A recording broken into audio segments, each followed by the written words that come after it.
Everyone, so today we have number 51. So number 51 is really cute. She has the revised bangs, which means they're like the shorter bangs, and then she also has the feathered brows. So that's one way that you could tell that you have 51 and not Kirsten. And then she also has like slightly shorter hair by a few inches, so she's really cute. She does remind me a lot of number 3 as well, but she has, of course, the revised instead of the pie, as well as the feathered brows. So I think she's a lot more different than the other Kirsten lookalikes. This one's probably the more unique one. The other two do have lined brows. I will say number 3 and 32 do have lined brows. So they look more closer to Kirsten than this one does.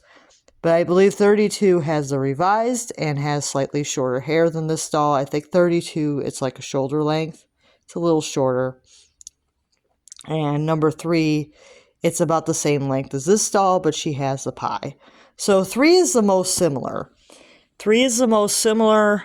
This doll is the most different of the dolls with the blonde and the blue eyes.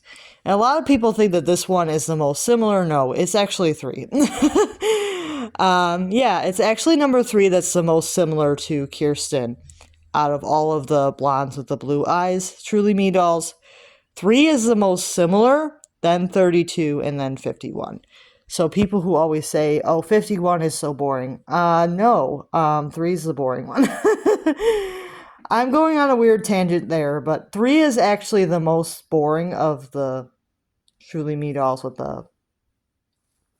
the bangs and the blue eyes. 3 is actually the most boring because the only difference is the hair length and the fact that she does not have short hairs. So I would say 3 is probably the most close to Kirsten. But this doll, people have used her as a stand-in for Kirsten when Kirsten wasn't available new and they didn't want to use doll. And I understand that. So, yeah, she is really cute. This one does have both her fingernails and her toenails painted. She has pink and blue on her fingers, and she has purple on her toes. But she is wearing shoes, so let me just gently take that off. Yep. So she has purple here. The child really had some fun with this one, but they didn't really mess her up too much.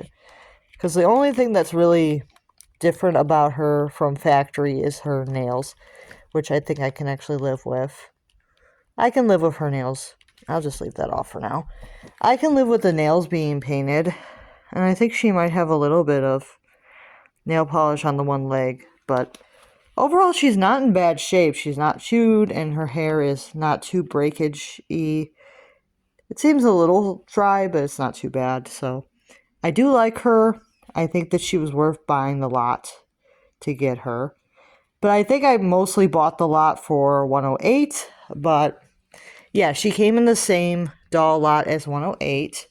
So I basically got her with 108 for $66, which is a good deal.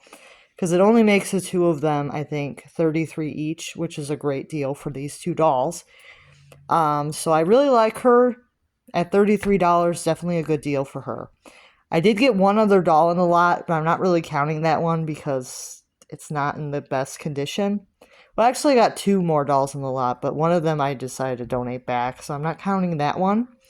And I'm not really counting the other doll because I think that she's had like a haircut, so I'm not really counting her too much, but I think honestly the 2 American Girls were worth the $33 each. So to me it was definitely a win. That lot was a win because I got 2 really nice American Girl dolls for a very cheap price. And that's probably what I'm going to do for a while, is just do like the Goodwill lots, because you can get some really nice dolls for pretty low prices. Even if they're not exactly perfect, they're pretty low price where it doesn't really matter too much. Like, I don't really mind that the 2 of them have some nail polish on them. I might be able to get like some acetone and take that off carefully. Yeah, if I wanted to. So, yeah, overall really cute dolls. I really like them. Oh, and then this one has the earrings. That's cute. Yeah, So 51 is really cute. But like I said, she's a little bit underrated because people think that she's the most boring Truly Me doll, which she's not. That's actually 3 and 9. 3 and 9, I would say, are the most boring to me because they look almost exactly like Kirsten and Molly. I don't find 13 as boring as 3 and 9. Same with 16. I don't find her as boring as 3 and 9. But that's just me. I personally find number 3 and number 9 to be the most boring Truly Me dolls ever made. But that's just me. I mean, you might find some other dolls more boring. I mean, but I personally find that those two are the most boring. Yeah, let me know what you guys think, and I'll see you guys real soon.